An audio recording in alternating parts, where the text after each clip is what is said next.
반갑습니다, 여러분. 하나님은 여러분을 사랑하십니다.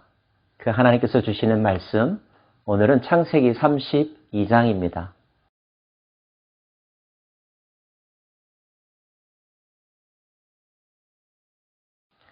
산 넘어 산이라는 이야기가 있죠.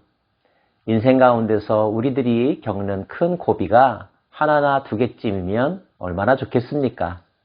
살다 보면 문제의 연속이라는 것을 깨달을 때가 많이 있죠. 어제 우리는 야곱이 그의 인생에서 풀어야 될 중요한 숙제 하나를 잘 해결한 것을 살펴보았습니다. 만약에 야곱이 삼촌 라반에게 인사도 하지 않은 채 고향으로 갔더라면 어찌 되었을까요? 마음 한구석에 늘 어두운 그늘처럼 남아있지 않았겠습니까? 힘들었지만 서로 대면하고 속에 있는 이야기를 하고 축복하고 서로 잘 지내자는 다짐을 하고 헤어졌다는 건 너무나 잘된 일이라고 생각합니다. 또 다른 문제가 야곱을 기다리고 있었죠. 그것은 그가 고향 땅으로 다가올수록 점점 더 선명하게 그의 마음속을 자리 잡고 있었는데요. 그것은 형 에서를 만났어야만 하는 일이었습니다. 야곱은 형 에서가 자신에 대해서 어떤 감정을 가지고 있었을지 늘 생각했었겠죠. 그래서 먼저 사자를 보내어서 인사를 하고 에서의 반응을 떠봅니다. 돌아온 사람이 야곱에게 들려준 말에 의하면 에서가 400명이나 되는 사람들을 거느리고 야곱을 만나러 온다는 것이었습니다. 야곱을 만나는데 왜 그렇게 많은 숫자가 필요했을까요? 분명 에서는 안 좋은 마음을 가지고 야곱을 만나러 온 것입니다. 야곱은 긴장했겠죠. 답답했을 것입니다. 그래서 기도합니다. 야곱이 또 이르되 내 조부 아브라함의 하나님, 내 아버지 이삭의 하나님 여호와여, 주께서 전에 내게 명하시기를 내 고향 내 족속에게로 돌아가라. 내가 내게 은혜를 베풀리라 하셨나이다. 나는 주께서 주의 종에게 베푸신 모든 은총과 모든 진실하심을 조금도 감당할 수 없사오나 내가 내 지팡이만 가지고 이 요단을 건넜더니 지금은 두 때나 이루었나이다. 내가 주께 간구하오니 내 형의 손에서 에서의 손에서 나를 건져내시옵소서. 내가 그를 두려워함은 그가 와서 나와 내 처자들을 칠까 겁이 나기 때문이니이다. 주께서 말씀하시기를 내가 반드시 내게 은혜를 베풀어 내 씨로 바다에 셀 수 없는 모래와 같이 많게 하리라 하셨나이다. 야곱은 분명 하나님의 음성을 듣고 귀향길에 올랐던 것 기억하시죠? 그 하나님의 말씀을 재론하면서 지켜달라고 보호해달라고 간절하게 기도하고 있는 것입니다. 야곱의 기도에 하나님은 뭐라고 반응하셨을까요? 아무 반응이 없으셨습니다. 그래서였을까요? 야곱은 또 나름대로 계획을 세웁니다. 형 에서에게 바칠 예물을 따로 거대하게 준비하죠. 자기 일행을 3대로 나누어서 1차, 2차, 3차 먼저 보냅니다. 야곱의 마음 가운데 이런 속셈이 있었기 때문이죠.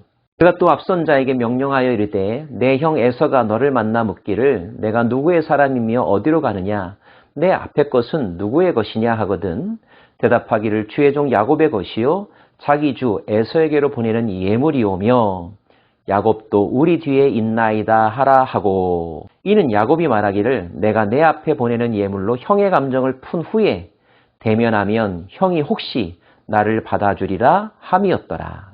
그런데 그런 계획을 가지고 1진을 보내고 2진을 보냈음에도 불구하고 야곱의 마음 가운데 두려움은 여전히 남아있었던 것 같습니다. 말씀에 의하면 가족들과 자녀들까지 먼저 보내고 난 다음에도 야곱은 그 자리를 떠나지 못하고 있죠. 두려움은 이렇게 인간의 마음을 강하게 올가매곤 한답니다.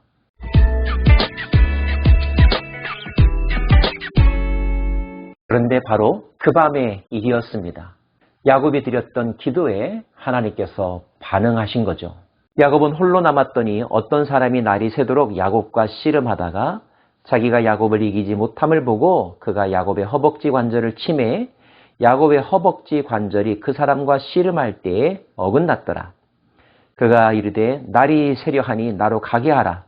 야곱이 이르되 당신이 내게 축복하지 아니하면 가게 하지 아니하겠나이다. 하나님의 사람이 그 밤에 야곱을 찾아왔습니다. 야곱이 그를 붙잡고 씨름했다고 합니다. 밤새도록 씨름했습니다. 천사가 돌아갈 때가 되었음에도 불구하고 야곱이 놓아주지 않아서 천사가 사정할 정도였습니다. 야곱의 바람은 단 한 가지입니다. 나를 축복해달라는 거죠. 자기 안전을 보장해달라는 뜻일 것입니다.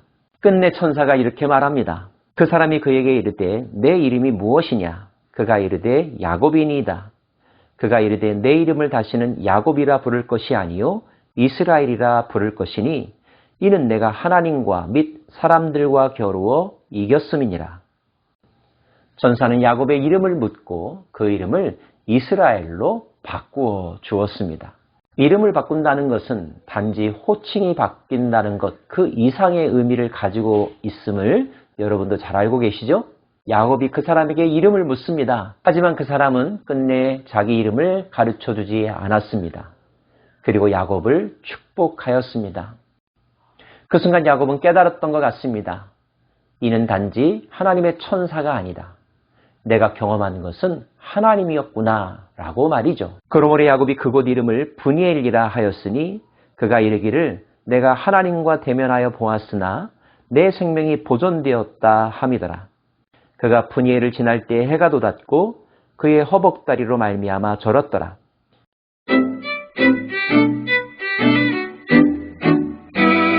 저는 몇 가지 장면을 다시 한번 회상하고 싶은데요. 먼저 1절과 2절에 보면 야곱이 하나님의 군대를 본 장면이 나옵니다. 하지만 그 장면을 목격한 사실이 야곱과 어떤 관계가 있는지에 대해서는 아무런 기록이 없죠. 그리고 에서를 생각하면서 두려워 떠는 모습이 엿보입니다. 그리고 하나님은 야곱을 찾아오셨고 야곱과 씨름하셨죠. 야곱에게 놀라운 이름을 주셨습니다. 하나님과 겨루어 이겼다라고 하는 뜻의 이름, 이스라엘이라는 이름을 말이죠. 어찌 인간이 하나님과 겨룰 수 있겠으며 또 이길 수 있겠습니까? 그 이름이야말로 결과 그 자체보다는 포기하지 않고 끈질기게 자기의 소원과 바램을 간구하는 야곱의 의지를 보시고 어여삐 여기사 붙여준 이름이라고 볼 수가 있습니다. 그런데 그 이름을 붙여주기 전에 먼저 물으시죠. 내 이름이 뭐냐라고 말입니다. 야곱이라고 대답합니다. 이 이름은 어떻게 해서 붙여졌습니까? 그가 쌍둥이로서 형의 발 뒤꿈치를 잡고 나왔다는 의미에서 그리고 속이는 자라고 하는 의미를 갖고 있는 이름이었죠. 실제 야곱은 속이는 자였고 또 속는 자의 인생을 살았었죠. 하나님은 그 이름을 바꾸어 주셨습니다. 하나님과 겨루는 자, 하나님과 겨루어 이기는 자로 말이죠. 하나님은 그가 더 이상 속이고 속는 인생으로 살기를 원치 않으셨던 것입니다. 그러한 모습으로는 다시 고향 땅에 다가설 수 없다는 것. 아니, 약속의 땅, 하나님께서 그 민족에게 주시기로 한 땅에 들어가서 그런 이름과 그런 사고방식을 가지고 살아서는 안 된다는 것을 확인시켜 주신 것이죠. 하나님은 야복강가에서의 이 사건을 통하여서 야곱을 거듭나게 하신 것입니다.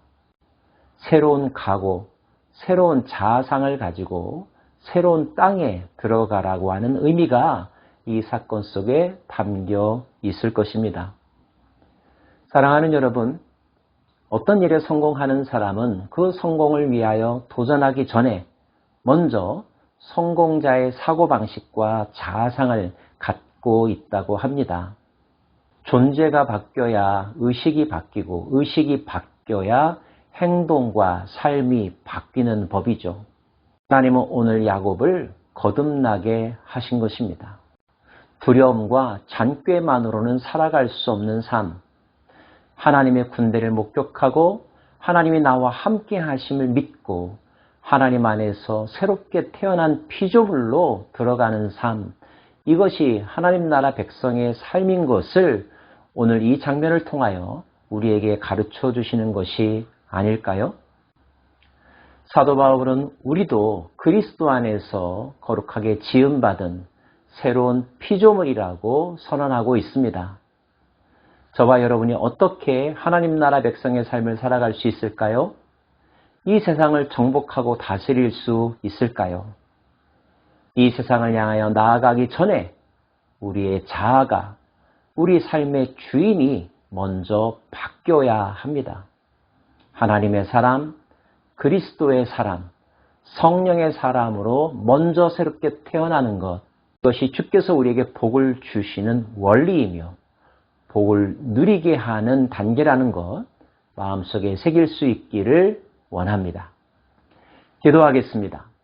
하나님, 야곱으로 하여금 그 마음 가운데 삶에 대한 의지와 승부근성과 포기하지 않는 마음을 불러 일으켜 주셨습니다. 하나님과 겨룰 수 있을 정도의 간절함을 가지고 살아가는 자, 그런 자들이 하나님의 나라를 침노하며 정복하며 다스릴 수 있음을 보여주셨습니다. 우리도 그와 같은 삶의 주인공 되기를 원합니다. 우리를 다시 한번 새롭게 하옵소서. 예수님 이름으로 기도합니다. 아멘.